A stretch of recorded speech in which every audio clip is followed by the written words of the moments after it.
Okay, what's going on, guys? Welcome back to our video. Today's video here for Mushoku Tensei Season 3, Episode 3. First two episodes were absolute peak. They were quite literally one-to-one adaptations of the light novel segments that showed what Eris had been up to during the time that all of Season 2 occurred. And they actually added anime original content written by Rifujin himself, which was the segment to go get the pelt to make her jacket, which is fucking awesome. The episodes were it's effectively one-to-one adaptations. They looked absolutely incredible, and they even added content that made the episodes better. I don't think you could have asked for a better adaptation of what Eris has been up to, and it was absolutely incredible. The two episodes themselves, the directing, the no opening, just having the beautiful song by Miss Yuiko, was that her name? Oh my god, how am I forgetting her name again? I'm so sorry. Yes, Yuiko Ohara. They brought her back. Beautiful song by her that played in the first episode. And yeah, it really felt like a true back to form for Mushoku Tensei. And I will say, I told you guys I was a little worried about the pacing. I have since spoken to other light novel readers, and it should be good. I'm not going to get into specifics. If you want to hear about what volumes I think they'll adapt where, while avoiding talking about the content of the volumes, you'll feel free to join the Discord, and I have mentioned it in there for people who wanted to see. I'm not gonna say it in the reaction just because some people might not want to hear that. Even if I'm not talking about the content itself, people might not want to hear what volumes are going to be adapted where and how it will go. But I will say I have talked to people who we have talked about the content and where the pacing could possibly be, and honestly, if they do it the way we think, and it's highly likely they will, this season will probably be the best paced season of all of Mushoku Tensei. So that's very exciting, and yeah, it definitely has me extremely excited for where this is going to go, because the stuff that will be covered in this season is some of the most dense, information filled, dense, just the word dense, that's the best way to put it. There is a fuck ton that goes on, and it's all extremely important, and a lot of time to adapt it all is absolutely needed. But I've talked about it, and I believe the pacing will be fine, and I don't think this needs to be said at this point because of how much I just talked about. I'm a light novel reader. I have read all of the content that season 3 will cover. I was incorrect last episode where I talked about how the season will probably cover things I haven't seen. That's not true. This season will probably adapt things that I have seen all the way through. It's season 4 that will encroach on territory of things that I've never seen. Alas, I have a very positive outlook going forward. The two Eris episodes were a fantastic start in the way that it adapted it perfectly and even added content to it. And going forward, I believe we will be okay.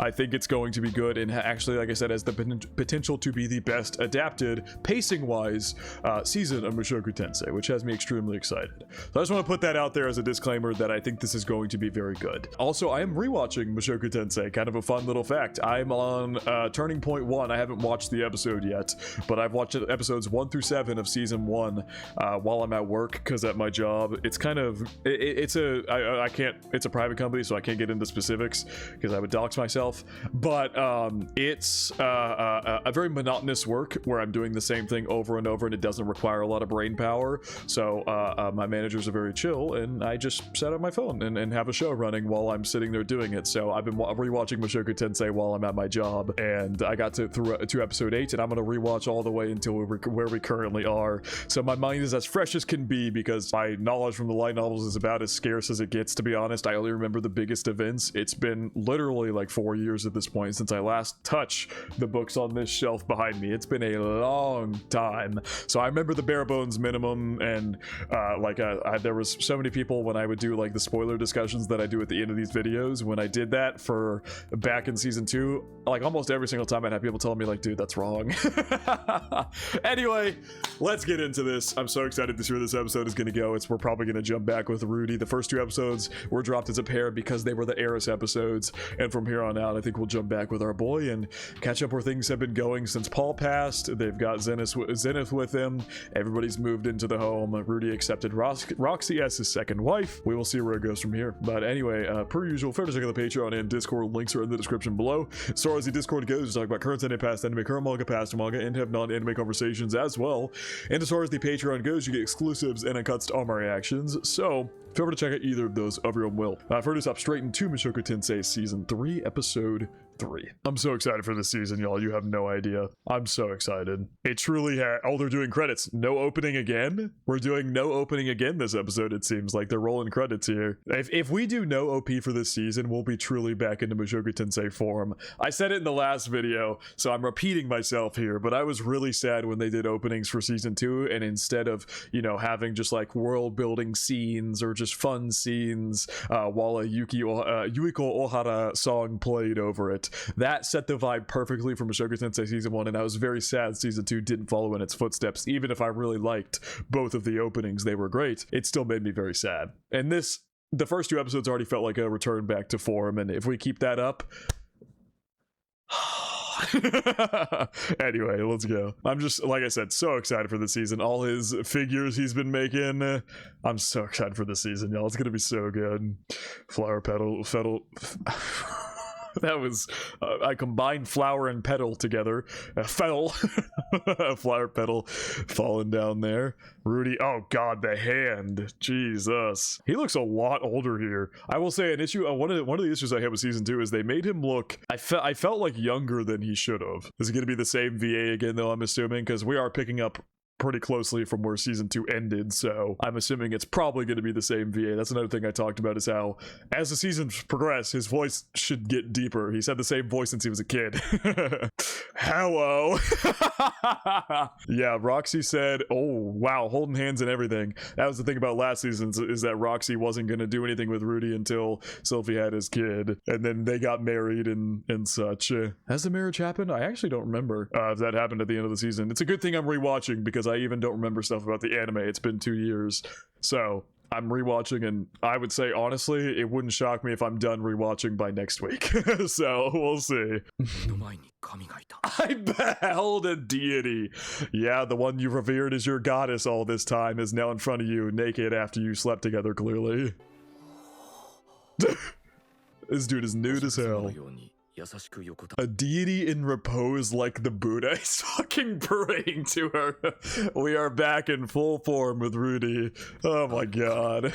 To whom I must show no disrespect. Oh my god. Yeah. Her waist does not curve. Well, she's like 60 something. Her waist just grows up slowly. Can that be a sacred urna there on her chest? Yeah, you gave her a hickey? She got a hickey on her neck. Oh my god. We are back in true Mushoku Tensei form. It has definitely been a lot. That is an understatement. Yeah, same voice. Sounds like they're trying to make it a little deeper, but as far as I understand, it's a female VA, so I'm not sure how deep she's able to make her voice go. Oh my god, just butt naked. The ass, look at the way he's sitting.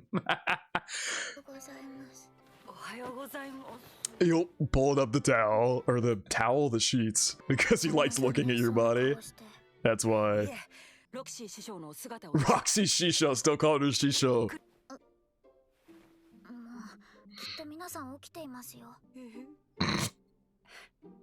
There's Zenith there, Norn doing up her hair. Sylphie with, they named her Alicia, right? Or Alice? Alicia? One of the two. Kilt? Cute. Damn, the sleeve just hanging. Lucy! I was kind of close. I love the little elf ears. So she a half elf. Wasn't Sylphie also a half elf? Half elf? Why can I not speak? Sylphie's been well since giving birth. Awesome. I see Roxy in the back there.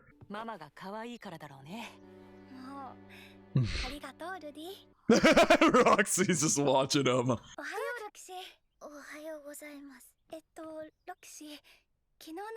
That is a crazy question to ask.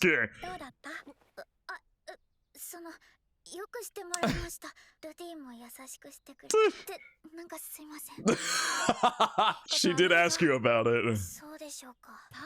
Oh, Rudy off to go see Mama. How's she doing? Okay, awesome.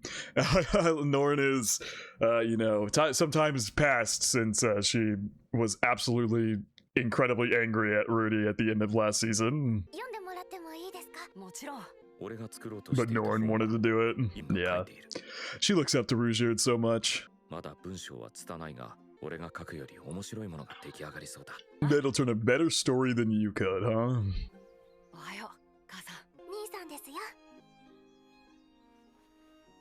Oh, even if her brain's not there, she's still reaching out to her children. Been months. Okay, so yeah, quite a bit of time has passed. I've been rewatching season 1. Like I said, in the intro, I just got to episode 8. I haven't watched it yet, but that means I saw all the content with Zenith and stuff. Of course, the anime adds some stuff, like in the finale, when Rudeus gets back up, it shows some flashbacks with her and things like that. Finale of season 1, man, it's just like seeing her like this is painful after having just watched those episodes. Hello, Aisha.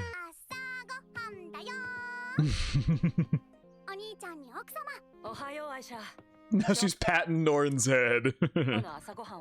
Such a lively household here now. Rudy got this big ass house and there was nobody in it but like just him and Sylphie for a while. Now we've got Lilia, Aisha, Roxy, Norn, Lucy, and Zenith. It's pretty much the same as usual.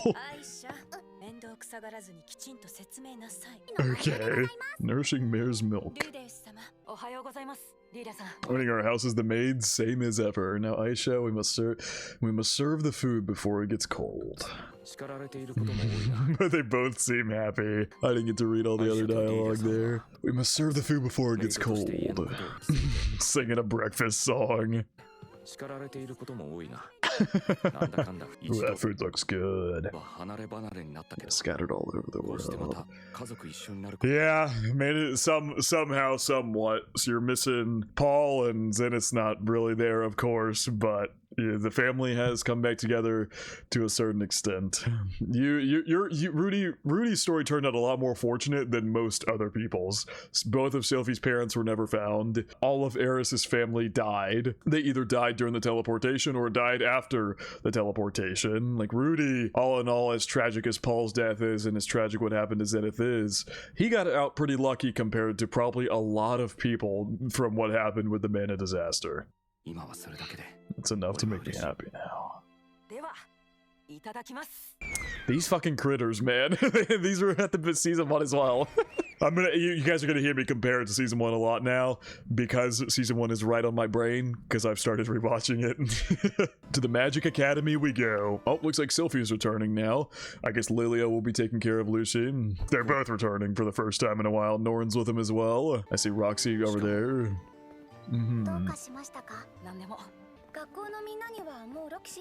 I would assume this is the first time. Never mind. When I recommended Master Roxy to the university as an instructor. Yep. So teacher Roxy is coming in now, so she can teach magic here. Now that she has a king class water magic, that is something she writes to Rudy about in season 1. It's already happening. I'm already talking about season 1 because I'm watching it actively. But she's king class in water, and so she's probably here to teach something up to that degree, or magical theory or things like that. She's very smart, so she could probably teach a lot of stuff. But yeah, so he introduced her to Zenoba, Julie, I'm assuming Cliff as well. Has he introduced her as his wife or just as Shisho? Yeah, making Lillian % about her, and Roxy's just like looking all nervous. I told everyone how wonderful she was while I showed her around campus. Introduced her to the student council, Ariel and Luke, to Nanahoshi, who this is about the reaction I expected from her. Look at Rudy's smile. Could only ever be a plus to them in all in whatever they do. Put her on a hell of a pedestal, but he loves her, and obviously literally reveres her as a goddess. He's still prays to her panties.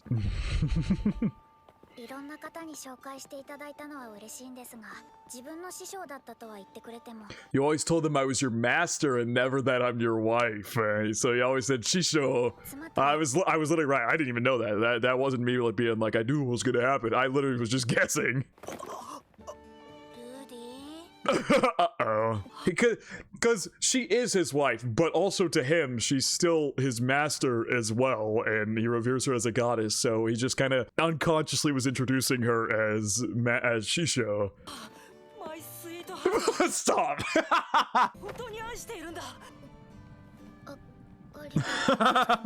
The PDA. Oh my god. Norin watching this knowing she did not really approve. Oh god. Display of love in front of the whole damn school. Oh my god. It's so cute. That's the spirit quagmire. Norin back there. Norin's like, I gotta be associated with this guy. Bye bye. The Norn episode is one of my favorites of season 2. I think it was one of the better adapted ones overall, when I have some issues with season 2's pacing and how it does some things, but overall season 2 is still good. Don't get me wrong, I know I talked about it a lot last video, and I'm probably gonna end up continuing to talk about it because naturally when there's 2 other seasons of a show, I'm gonna talk about the prior seasons in regards to this one. But yeah, I did like season 2. It was Mushoku Tensei. I'm gonna like anything to do with it, but it was a major step down from season 1. But the Norn episode was still really good. It got me tearing up the same way it did when I read the books. That was in book 11 right here, and I don't tear up when reading much, if at all. I also don't read much. I haven't had time to do that since I started doing reactions as much as I would like, but that got me tearing up reading in the books. It's so good. It's one of the best moments of that entire season and arc in general. It's so well done. And I do think the books are a little bit better in some regards, but I'm not here to harp on that too much. That can be talked about another time. Let's focus on the episode at hand. People are gonna get mad at me if I go off on another tangent. Okay.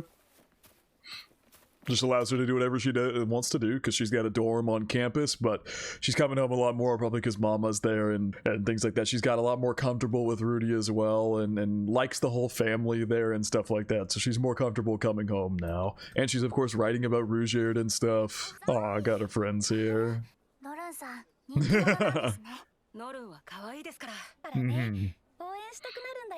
I really love the thing about the difference between Norn and Aisha, and that was obviously a big focus during the Norn episode in season 2, is that unlike Aisha, who is a natural born genuine genius, Norn is a regular child. She's a regular young growing kid.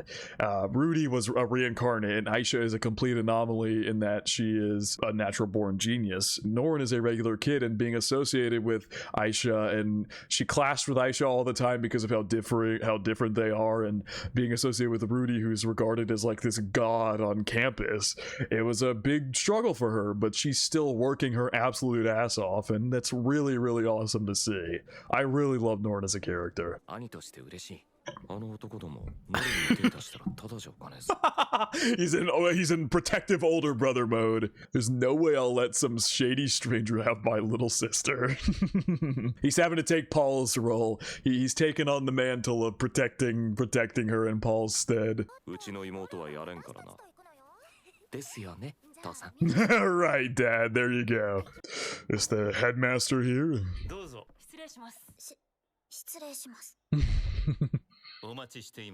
Time for Roxy to become a teacher as well.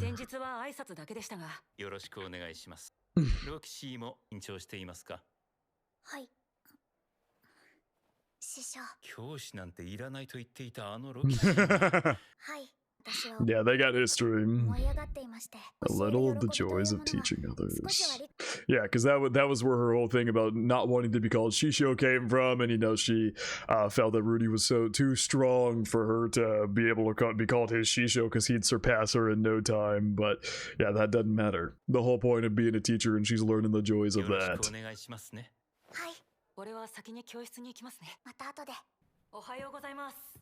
The special class here. Ain't nobody here yet. It's time to catch up with everybody. It's been a while because we departed from the school for the whole last leg of season 2, so we haven't seen them since even before that. Hello, Lydia and Prasenna. Good meowing. We're watching Mew. They are both his wives. Yeah.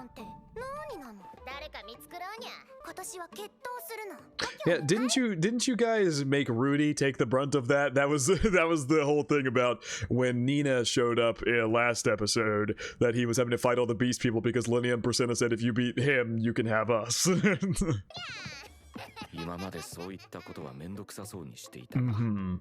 Seeing me with a beauty on each arm has them jealous. Zenoba!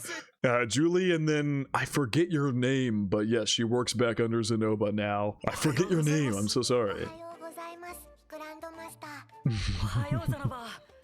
Grandmaster, because Zenoba wants her to call Rudy Grandmaster. She calls Zenoba Master, but because of course Zenoba holds Rudy in higher regards, he makes her call him Grandmaster. Julie's so cute.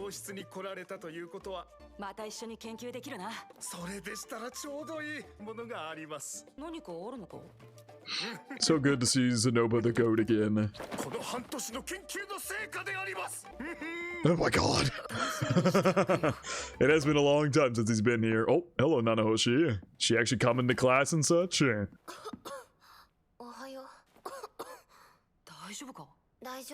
that sounds like quite a cough. You can help me with my research then, yep. Now that you're back, you can help me with my experiments. What's up, Cliff? How's it going with Elena Lees?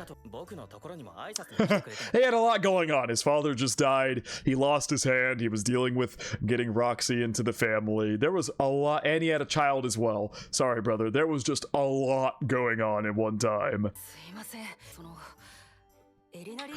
Oh! I see what was going on. Oh, that's probably earlier when they showed the flash of, you know, him introducing Roxy to everybody. Cliff was having fun times with his girl.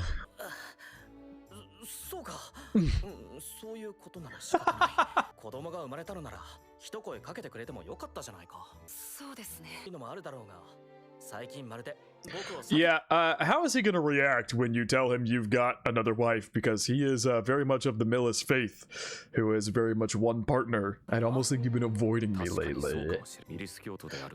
Literally what Rudy's about to tell us.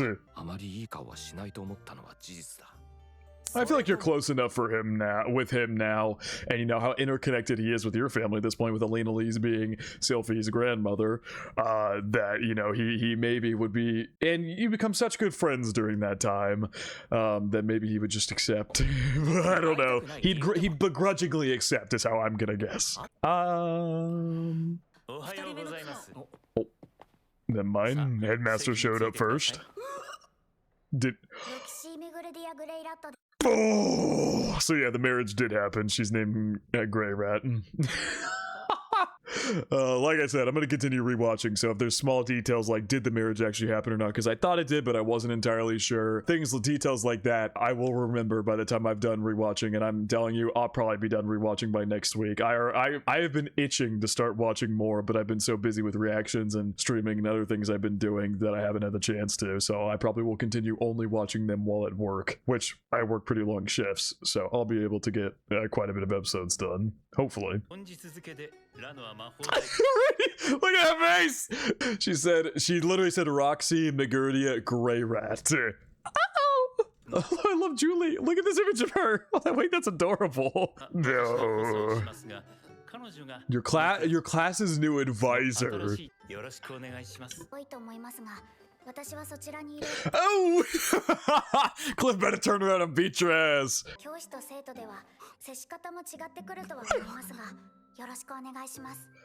Rudy also hadn't told everybody that he has got a new wife yet, but he did do that whole thing in the schoolyard where Linnea and Priscilla saw, but I'm sure he hasn't told Nanahoshi. Not that I think she would care all that much. And I don't think he's told Zenoba either, because Roxy said he was only introducing her as Shisho. Oh god! Yeah! He's about to get chewed out by Cliff. Oh my god, everybody! Even Zenoba's nervous! That's something you never see. I mean, it's a complicated subject, because I'm not gonna dive into the whole philosophy of the end of season 2. I could spend so long talking about that because it is a very messy and very complex situation. So I'm not gonna do that. But yeah, you could've. Oh. So I'll leave it at that. That doesn't seem like a very sincere celebration. But at least he's not gonna unfriend you or something. Unfriend? Is that defriend? What's the word for like separate? Unfriend would be correct, but that sounds like I'm talking about like you're unfriending me on like a gaming system or some shit. I don't know. But he's not gonna. He's too close with you at this point. He's gonna not like your decision, but still be friends with you. Yeah, we know Norn also follows Millis. Oh, that's so sweet. She was very upset. She was irate, in fact. Yeah, because her father, she just found out her father died, and then she also found out the brother she'd been getting significantly closer to and had really begun getting close to and respecting and loving, that he had cheated on his wife. A woman that she very much respects and loves, aka Sylphie, of course. Yeah. That she was. Also heartbroken that Paul didn't, of course. You're all she has left. And yeah, Mama's there, but Mama's not there. So he really is him and Aisha and Lilia, but you know, him more directly because they are direct blood siblings. Norn-kun, he calls her Norn-kun. It isn't good to have too many spouses. I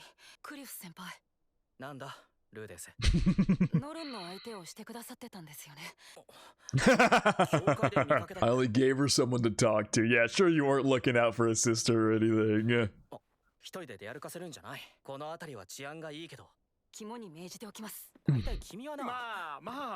Even Zenoba's like, it's okay, you've lectured him enough.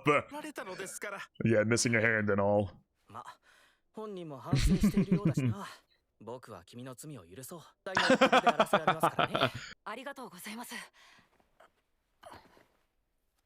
Struggled a bit to stand up there with his missing hand. Yes, but also it was a mistake Rudy made in the moment that Paul ended up saving him with, or saving him, or no, him losing his hand had nothing to do with that actually.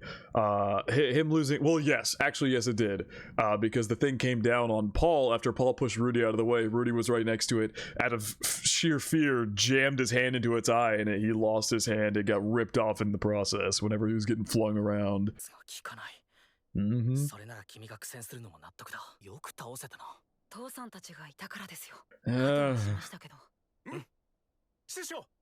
up? Zenoba did say he wanted to show you the fruits of his research he's been doing for the past 6 months. Oh? I know what it is. The fruits of our research. You gotta imbue some magic into it. Ooh, they're doing that again. They haven't done that in forever in this series. And now it is a fully functional hand. And they've been researching this for you. But yeah, they haven't done that thing where they show the magic flowing through your veins since like episode 1 of season 1. Put her there, buddy. He's made a prosthetic hand while analyzing the automaton that they found in the house. Love it. I can restrain my freakish strength in sculpt figurines. Oh yeah, he puts it on and then uses it to... Okay, that makes sense. Is that what we saw so many more figures that Zenoba is working on and stuff in here?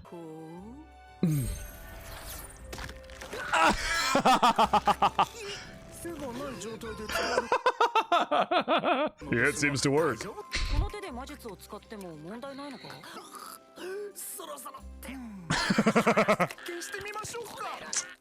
Don't grip tighter. Ow. Look at Julie jumping. Wait, that's so cute. Oh my god, they've been making Julie look so adorable this episode, where she was sitting over the desk barely peeking over, and now she's here jumping as Zenova runs over.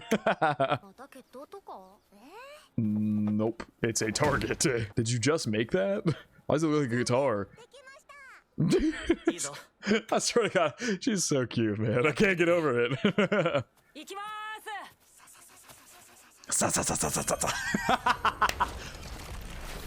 Yo! Nice. Used his favorite rock what I forget what he calls it. It's like a rock spike. Damn! The accuracy is crazy. Used fire and water there to make it blow up into a big mist. Yeah, that's awesome. Truly.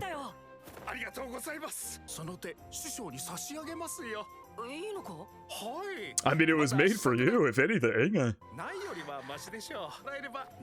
Exactly. Now that they've got the blueprint for it, they should be able to be more easily.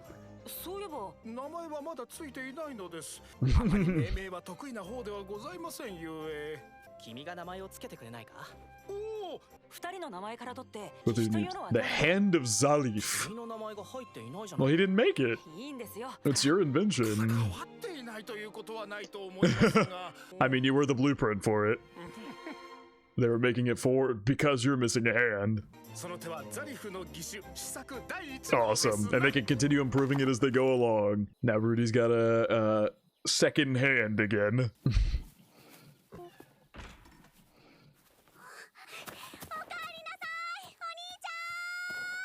Oh my god! Hello, Aisha. Don't. Oh my god, I knew it was coming. Also, are we gonna get backstory for that creature? Because that's something they skipped last season as far as I understand, this pet that they got. I'm like almost certain they skipped the explanation of where the hell it came from or where we got it. I think I might be forgetting. That could be my fault. But I'm trying to remember, and I don't remember them giving the context for it, but I remember there was a whole story about how we got this pet. Where the hell did you learn that from? Is he gonna tickle her? Yeah. Noticing he's got a second hand. Nah, that was such a fun way to show that he's got a second hand.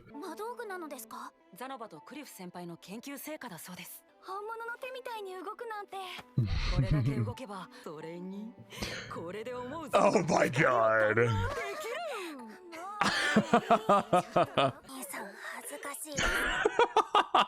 Oh man. Now she's doing a dinner song. She started with a breakfast song, now it's a dinner song.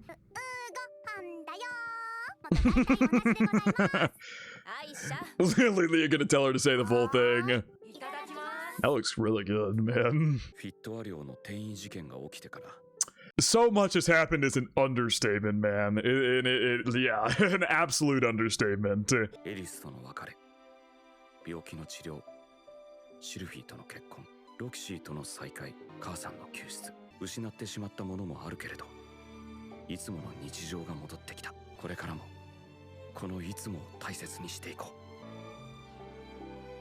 This OST is so beautiful. I'm so happy to be back with Mushoku Tensei, man. God damn it. I'm so happy to be back. Oh god, I know what he's here to do.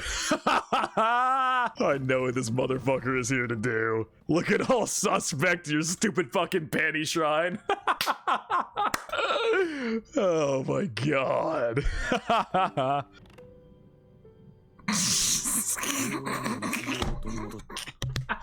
Ow!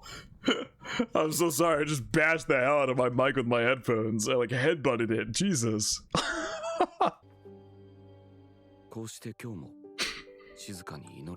Praying to the panties that the normal life continues. He's got a whole secret room for the shrine of the panties. This motherfucker. Ooh, ED. I think the ED like played, but it was just rolling credits. We never got visuals for it. Is that Eris's blade? I think it is. The one they got from the Magurdia. Is this gonna be an Eris focused ED? Oh, really? It is. Whoa, the style is so unique. Who the hell Who animated this? This is so unique. Whoa. Ghislaine there. A cat? Isolde and the old lady, I forget her name. You got Albert there. I'm surprised the ED is Eris focused. Not that I'm complaining. Ooh, Turning Point 2 there. Oh my god, the song is so good. And the visuals are gorgeous. Oh my god, this ED is gorgeous. That was incredible. Why do all the Mushoku Tensei endings slap so hard? That was amazing. I don't know who animated that or if it was Studio Bind. The style was so gorgeous, and I love that it was Eris focused. I was not expecting that, but I'm not going to complain. And it was showing her, you know, going through all her training and all the people there, and then it showed the Turning Point 2 cliffside there, which is obviously that whole event is what spurred on her motivation to do what she's doing now in the first place. That whole event there really shook her reality. I would honestly say just as much as her family situation, because she saw that there's people out there who Rudy can't beat, who Rudy can't save her from, and she felt that if something were to happen to him, and you know, I could walk through the whole ideology. I don't need to. I was about to start a tangent there, but I'm gonna stop myself. The ED was incredible. That song was so good. I'm watching that shit again, actually. That was amazing. The song was so good too. I love how we start with the sword here, and it's flashing through a bunch of her and Rudy's or places that her and Rudy have been to. This is her home, I believe. This is them traveling the demon continent. This is them boating on the demon continent. This is them in that jungle area. I forget the name, but it was with the beast people, Ghislaine's people, specifically her brother, literally. Then you've got this is the big city that they went to. I forget its name or whatever, but I forget its name. That's really cool visualization there as is. Her going there hunting, swimming for food, she gets it, and then she's cooking it here. That face, man. I actually love that visual. It's like, it kind of looks like blood, but it's like the red string of fate has tied her to the blade. That's really cool. I forget her name. It pisses me off. Maybe I'll go back and look at it here in a second, but Eris and then Isolde over there. Albert, of course. Training and living. There was Nina there as well. I love this here, like the way she slows down here, because this is effectively like, even after getting transported to the demon continent, everything was pretty okay. This event literally changed her life. Like, this event right here was the beginning of a huge change for her. She's got the ring Ghislaine gave her on her 10th birthday. Dude, oh my god, it's so pretty. Dude, this might rival the second ending for me, I'm not gonna lie. The Mushoku Tensei's Season 1 ED2 is possibly my favorite anime ending of all time. It's up there for sure. It's recency bias maybe, but this might rival it. But then again, I might find a whole new appreciation for the ED when I get there, because I only have a couple more episodes left until I enter the second core of MT Season 1 in my rewatch, so maybe I'll end up finding a whole new love for it there, even though it's already like a favorite of all time of mine. But that ED was so good. I love the song. Oh man, that song is so good, and the visuals are so unique and pretty, and I love that it's Eris focused. I was not expecting that, like I've said, like for the 5th time now, but I really love that it is. Anyway, that ED was absolutely incredible. That was so good. But as far as the episode goes, this was such a good episode back. We caught up with everybody, had Cliff, you know, getting on to him, caught up with Zenoba, Julie, and then of course we talked with Nanahoshi, introduced Roxy as the teacher to everybody and his second wife, and you know, he did the whole thing in front of the school. And I love this scene at the end where he's talking about returning to normal. He's gonna treasure the normal. I really love it. And oh man, this is such a good first episode. I say first episode back with Rudy. He's got the glove now as well. Fantastic, man. I cannot wait to see where we go from here. Oh, I just got Rudy ass cheeks. Cannot wait to see where we go from here for the rest of the season. I'll just say, guys, it only gets better. This is a great episode. This season literally is only going to get better and better and better. And this is a very well animated episode as well. There were a couple times where Rudy's face looked a little wonky. That was some of my issues with season 2 as well, as they kind of drew Rudy's face wonky at times. But honestly, overall, I think this episode looked great, and I'm hoping the quality. It definitely wasn't animated as well as the first 2 episodes, but the quality is good enough for episodes where there's not a lot going on. I think it was great, and I'm so excited to see where we go from here, and I really hope the quality stays consistent, and the pacing felt really good in this episode with him getting the glove, you know, Cliff talking to him, chewing him out, introducing Roxy to everybody as a teacher, the whole Norn thing where he's like talking about you know, I'll make them regret it, and I think the pacing was extremely good for this episode. At least it felt good. I, of course, don't remember all the minute details from the light novel, so there's probably some cut stuff in this episode in some places, but overall, I felt like it feels like a very well-paced episode. We spent a lot of time with the friends and had some great conversations with them, and, you know, we got the glove and everything, and yeah, and we got apt time to, you know, see that was Zenith, you know, with Norn, and yeah, man, this is a great episode overall. Very, very good. It felt very well-paced. I believe this is beginning to round out Volume 13. Once again, for those who don't really want me to talk about light novel volumes, I won't go like super in depth, but we're in volume 13 currently. That's where we currently are, and that's all I'll say. We should round that out here in the next episode or two. But anyway, fantastic episode. I'm going to begin spoiler talks now, so for those of you who have not read the light novel, I think that is going to wrap it up for this reaction. I hope you guys did enjoy, and I hope you all have a good day. And for those of you who are here for spoiler talk, not much to say in this one. You guys will have to tell me, obviously, if you're going to comment about a spoiler, put a big spoiler and then do a bunch of enters, so you have to click show more to see the spoiler. If you want to comment on YouTube about spoilers, please do that. I will be deleting your comments if they don't do that. If you want to talk spoilers with me as well, you can join the Discord. We have an entire channel for light novel readers of Mushoku Tensei, and we talk a lot in there, so if you would like to join that, feel free. Also, just to clarify, I have only read up to volume 18. That's a very important detail, so I don't know what happens in the last 8 volumes of the series, so I would appreciate not spoiling me either for things that I haven't seen or that I haven't read. But anyway, yeah, just be careful with how you do your comments. If you do spoil blatantly, this is anime only friendly, so I will be removing those comments. But as far as this episode goes, like I said, you guys will have to tell me if it was paced well. This feels like we covered everything really well. Like, there was a lot of time to talk with the friends, and one of my biggest complaints about season 2 is that the friend group felt super close. I loved everybody in the friend group. Zenoba, Julie, Cliff, Alina Lee's bodyguard, Nanahoshi, and all the above. All of them were a super tight-knit group. Nanahoshi maybe not so much, but it was a very tight-knit friend group. And I feel like in the big Nanahoshi episode where she's like, you know, singing or whatever, and they're having a big party after she makes her first breakthrough in research, the group doesn't feel as close as it should. I felt at that point there had been too many cut convos, or things were made a lot shorter, where the friend group didn't feel like a full friend group. Like, there's so many scenes in the light novels volume 10-11 where Rudy's just sitting hanging out with the friends, and you get to know more about them, and they have conversations, and I feel like a lot of that was missing. That group dynamic really felt like it was missing from season 2, and so this is already a great start here. We're like over half the episode was spent with Zenoba and Cliff, first him chewing him out, then them getting the glove, and I think all of that was really well done, and I feel like the pacing of all parts of this episode were great. His first night with Roxy here, they didn't detail, I'm not sure if they will detail how it works, where he sleeps with somebody every I forget how it works as well, if it's every other night he sleeps with like Roxy it's every other night, and Sylphie it's every other night in between, and they kind of alternate who he sleeps with. I'm not entirely sure. I also remember at some point he ends up bringing them both to bed together, or I think they were working towards that whenever I stopped. I can't remember if that's something that had actually occurred yet or not, but he was trying to get them to bed together.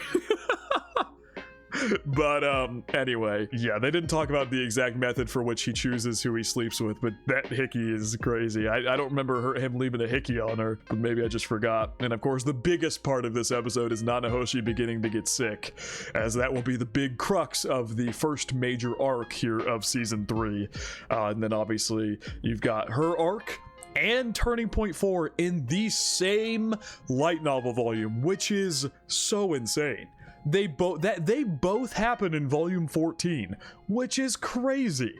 That's like, because the Nanahoshi arc is really good. If you guys go join the Discord, any of you light novel readers, my profile picture is Rudy from volume 14 when he's fighting the demon lady right here. I don't know if I talked about this last episode, but my profile picture on Discord is the light novel art for when he is fighting her. I forget her name, but during the Nanahoshi arc when he's fighting her, that is my profile picture, and I've had that for like 4 years. I had it since the day I read that light novel. I took the image, put it as my profile picture, and I've never changed it. It's been like 4 years since then. 4 years, if not longer. But that's going to be the big crux of the beginning of the season. They're already giving hints to it. I had to be obtuse and be like, that's a bad cough.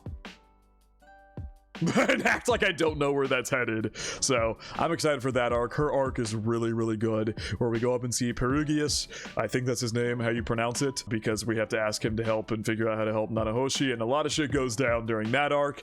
It's gonna be just, because that's how the books are from volume 14 to the end of 15. It's literally just go, go, go, go. Because you have her arc, Turning Point 4, fighting Orsted, and all of that happens really quickly. And so I was talking about it in the intro, that I talked to some people who think how this is going to be adapted was different from how I assumed, and it makes me very hopeful for the pacing of this season. They're going to seemingly only adapt 5 volumes in 27 episodes, which is by far the most. It's been 23 to 24 for 6 volumes before, but this is kind of necessary. I think it will even out because 14 and 15 are the densest volumes of Mushoku Tensei by far. It's not even close up until this point in the series. They might get crazier later on that I haven't read, but up until this point they're the densest volumes of the entire series, so they need this amount of episodes, and it'll probably even out with how much content there is, and they'll probably have to cut stuff anyway. But the pacing should be hopefully very good. They already gave 2 full episodes to the Eris stuff, and so then we have 25 episodes to adapt the rest of the 5 volumes in question.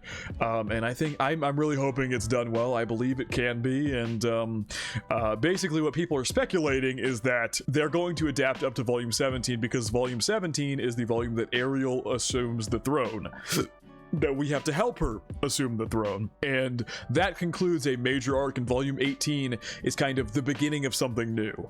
And so people say it would end on volume 17, and that makes a lot of sense to me. So what I think is going to happen, I think we're going to get to episode 15, or we're going to get to the final episode of this core, episode 14, and Rudy is going to fight Orsted in that episode, and we are going to end it as Rudy passes out after Eris saves him and they fight, and then they end up stopping the fight. I believe that Rudy is going to pass out, and the core is going to end there, and we will pick up in core 2, finishing out volume 15. I think that's how it's going to go. We'll see, though. Either way, I think this core is going to end on a major cliffhanger. A major, major cliffhanger. So, I don't know how they're going to do it, but I really think they'll end this core's finale with Rudy fighting Orsted. But we'll see how it ends up going. I'm so psyched for this core, guys. There's so much good shit upcoming, and some of the best content up until this point of Mushoku Tensei. I'm excited. I have a lot of hope for this season. The animation quality looks pretty good. Some of the drawing quality at times, like I said, Rudy's face looks a little wonky or something, but overall the quality looks pretty good. There's a lot of movement, there's a lot of things going on, the directing feels pretty good, and so I'm hoping that that quality will continue. But anyway, yeah, I think that is going to wrap it up my reaction to Mushoku Tensei season 3 episode 3. I'm sure I will have more to say as we continue. As far as spoiler talks go, as we get into those episodes, but for now I think it's going to wrap it up. Hope you guys did enjoy, and I hope you all have a good day.